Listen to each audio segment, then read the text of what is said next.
धारावीकरांचा विरोध डावलून धारावीमध्ये पुनर्विकासाचा शुभारंभ म्हणजेच भूमिपूजन करण्यात आलं। या संदर्भात बोलण्यासाठी माझ्याबरोबर धारावी बचाव आंदोलन समितीचे समन्वयक राजेंद्र कोरडे सर आहेत। कोरडे सर, तुमचा विरोध असताना तुम्ही सातत्याने सांगितलं उपोषण करणार, आंदोलन करणार, तात्पुरतं हे भूमिपूजन थांबवण्यात आलं, मात्र अचानक हे भूमिपूजन झालं, कसं पाहताय? 7 तारखेला म्हणजे गणेश चतुर्थीच्या दिवशी त्यांनी पहिल्यांदा घाट घातला होता भूमिपूजनाचा।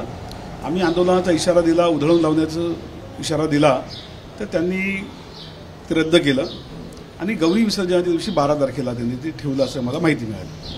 ती माहिती मिळाल्यानंतर आम्ही पुन्हा एकदा इशारा दिला की केवळ धारावीतले लोक नाही तर अख्ख्या मुंबईतले लोक आम्ही रस्त्यावर उतरवणार आहोत आणि हे भूमिपूजन हाणून पाडणार आहोत।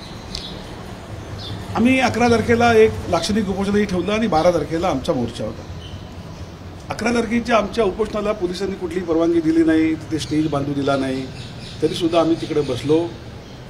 आणि त्यानंतर अनिल देसाई जे शिवसेनेचे स्थानिक खासदार आहेत त्यांना झोन 5च्या ज्या पोलीस उपायुक्त मॅडम आहेत सातपुते मॅडम, त्यांनी फोन करून सांगितलं की DRPPL प्रशासनाचा आम्हाला निरोप आलेला आहे की 12 तारखेचा हा जो कार्यक्रम भूमिपूजनाचा आहे तो आम्ही रद्द केला आहे। सबब उपोषणसुद्धा आटोपतं घ्या आणि उद्याचा कार्यक्रमसुद्धा त्यांना रद्द करायला सांगा।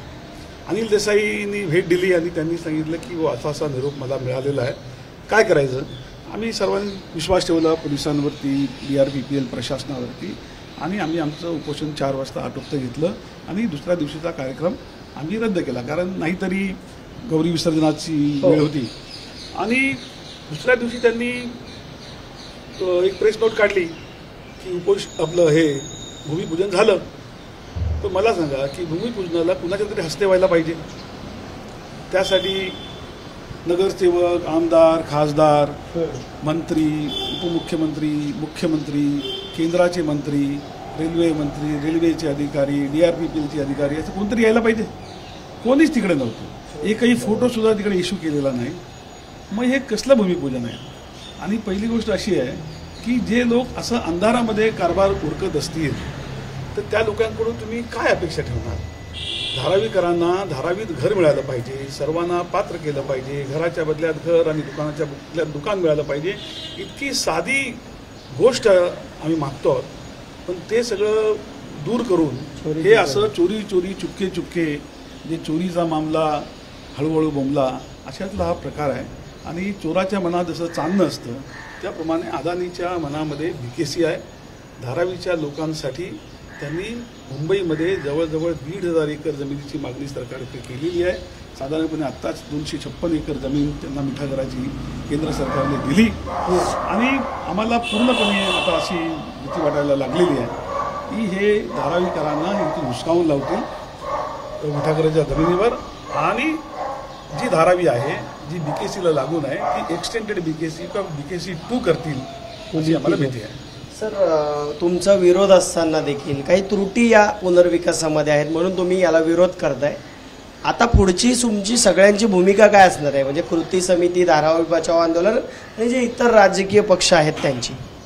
बघा, धारावी बचाव आंदोलनामध्ये धारावीतल्या विविध संस्था संघटना तर आहेतच, पण त्याचबरोबर महाविकास आघाडीतील सर्व राजकीय पक्ष आम्ही सोबत आहोत। शिवसेना आहे, काँग्रेस आहे, राष्ट्रवादी काँग्रेस आहे, आमचा शेतकरी कामगार पक्ष आहे, आम आदमी पार्टी आहे, असे सगळेच पक्ष आम्ही एकत्र त्या ठिकाणी ह्या लढ्यामध्ये आहोत। आता मुद्दा असा आहे की हे जे त्यांनी आता या ठिकाणी असा चोरी चोरी चुपके चुपके जो कार्यक्रम केला त्यामुळे जनतेमध्ये प्रचंड संतापाची भावना, आणि हा संताप जो आहे तो सगळा एकत्रित करून या ह्याच्यानंतर अनंत चतुर्दशीनंतर आम्ही सगळे एकत्र बसणार आहोत। मुंबई बचाव समिती जी झालेली आहे तिलाही सोबत घेणार आहोत आणि एक तीव्र आंदोलन हे मुंबई स्तरावरचं या धारावी पुनर्विकास प्रकल्पाच्या विरोधामध्ये आम्ही करणार आहोत। सर, तुमचा विरोध असताना देखील भूमिपूजन होत आहे, सर्वे होतो आहे, तर हे आंदोलन आता पुढील काळात, कारण यापूर्वी देखील तुमची खूप आंदोलनं झाली, त्या आंदोलनाला जुमानत नाही, प्रशासन असेल, अदानी समूह असेल, हे जुमानत नाही, त्यामुळे आता हे पुढचं आंदोलन खूप तीव्र असेल, अतिशय तीव्र असेल। मुद्दा असा आहे की ते सर्वे करतायत, सर्वेला ठिकठिकाणी त्यांना विरोध होतो. हां लोक प्रश्न विचारतायत, हां लोक म्हणतायत, आम्ही सुद्धा म्हणतोय हां की आमचा काही पुनर्विकासाला विरोध नाही, हां विकासाला आमचा विरोध नाही, हां परंतु विकासाचा मास्टर प्लॅन कुठे आहे?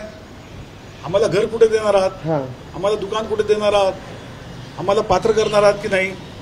आणि बाहेर जी जागा घेतली ती कशासाठी घेतली? आमची कुणाची मागणी नसताना तुम्ही वरची जी घरं आहेत ती का मोजताय? म्हणजे तुम्हाला स्वतःला TDR मिळवण्यासाठी, तुम्हाला FSI मिळवण्यासाठी, तुमच्या फायद्यासाठी तुम्ही धारावी जी 1 लाखच्या आसपास सगळे स्ट्रक्चर्स आहेत, हो तुम्ही त्याला 5 लाख करताय, 4 लाख करताय. कुणासाठी? कोणी मागितलं? आम्ही जे मागतोय की हा व्हायटल पब्लिक प्रोजेक्ट आहे, ह्याच्यामध्ये कट ऑफ डेट नसते, सर्वांना पात्र करा, ज्याचं घर असेल, दुकान असेल, त्याला सगळ्यांना पात्र करा, त्यांचं धारावीमध्ये पुनर्वसन करा. पण ते त्याचा मास्टर प्लॅन काहीच करत नाहीत. आणि ही जी दंडेलशाही चाललेली आहे, ती दंडेलशाही राज्यात आणि केंद्रात जे त्यांचे सरकार आहे त्या जोरावर चाललेली आहे. परंतु राज्यकर्त्यांनी लक्षात घेतलं पाहिजे, जगभरचा अनुभव आहे की जर राज्यकर्ते एका थैलीशहाच्या इशाऱ्यावर नाचायला लागले तर जनता रस्त्यावर येते, आणि जनता रस्त्यावर आले तर राज्यकर्त्यांना पळता भुई थोडी होईल. सर, आगामी काळात विधानसभा निवडणूक आहेत, तर याचा फटका हा राज्यकर्त्यांना विधानसभेला देखील पडू शकतो का? कारण यामध्ये आपण पाहिलं तर फक्त धारावीच नाही तर मुंबईकरांचा मोठ्या प्रमाणात पाठिंबा आहे. बघा, पहिली गोष्ट तर लोकसभेची निवडणूक झाली, हां लोकसभेच्या निवडणुकीचे निकाल तुम्ही बघितले, आणि ते निकाल स्पष्टपणे सांगतात की जी शिंदे सेना, पवारांची राष्ट्रवादी, अजित पवारांची राष्ट्रवादी आणि देवेंद्र फडणवीसांचा भाजप यांच्या विरोधामध्ये लोकमत आहे. धारावीमध्ये तर 70,000 मतं ही अनिल देसाईंना मिळालेली आहेत, म्हणजे दुप्पट मतं विरोधी उमेदवाराच्या, महायुतीच्या उमेदवाराच्या दुप्पट मतं महाविकास आघाडीच्या उमेदवाराला मिळालेली आहेत. कल स्पष्टपणे दिसून येतो आहे. आणि आता विधानसभेमध्ये सुद्धा तुम्हाला दिसेल की धारावीतला जो कोणी महाविकास आघाडीचा उमेदवार असेल त्याला 1 लाख मतं मिळतील, आणि 10-20 हजार मतं जर मिळाली महायुतीच्या उमेदवाराला तर मोठी खैर होईल, अशी परिस्थिती आहे. आणि मुंबईसुद्धा, मुंबईमध्ये जी मुलुंडचे लोक आंदोलन करतायत, दहिसरचे लोक आंदोलन करतायत, कुर्ल्याचे मदर डेअरीचे लोक जे आहेत ते आंदोलन करतायत. आम्ही त्यांच्याशी संपर्क केलेला आहे आणि त्यांना सांगितलं आमचा लढा जो आहे तो धारावीत राहण्यासाठीच आहे. आम्हाला काही मुलुंडला येण्यामध्ये स्वारस्य नाही, आम्हाला कुर्ल्यामध्ये येण्याचं स्वारस्य नाही, आम्हाला दहिसरमध्ये यायचं नाही. तर ही लढाई आता मुंबई वाचवायची झालेली आहे. कारण होणार काय आहे, मिठागराच्या जमिनी, जे मुंबईचा श्वास आपण ज्याला म्हणतो, ज्या ठिकाणी पाणी सक केलं जातं, ते सगळं तुम्ही कॉन्क्रीट जंगल करणार आहात, मुंबईला गुदमरवून टाकणार आहात. तर ही लढाई आता केवळ धारावीची राहिलेली नाही, ती मुंबई वाचवण्याची लढाई झालेली आहे. आणि पुढील काळामध्ये धारावीचा लढा हा धारावीकरांचा नसून तो मुंबईकरांचा होणार आहे. नक्कीच.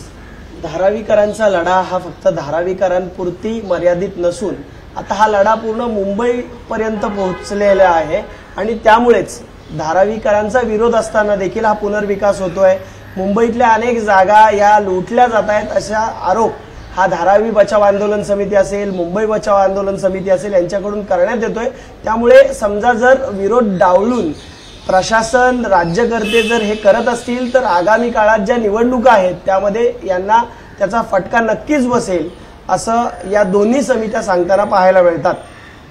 कॅमेरामन अनुप रस्तोगीसह मी अल्पेश करकरे, ABP माझा, मुंबई. हे आंदोलन फक्त आता धारावीकरांपुरतीच मर्यादित नसून हे आंदोलन आता मुंबईकरांचं आहे.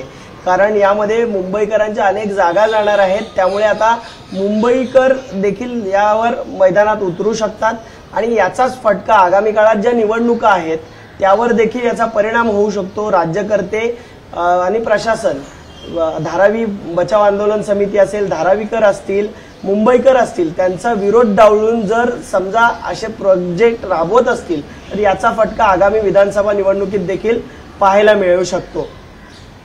कॅमेरामन अनुप रस्तोगीसह मी अल्पेश करकरे, ABP माझा, मुंबई. ABP माझा, उघडा डोळे बघा नीट.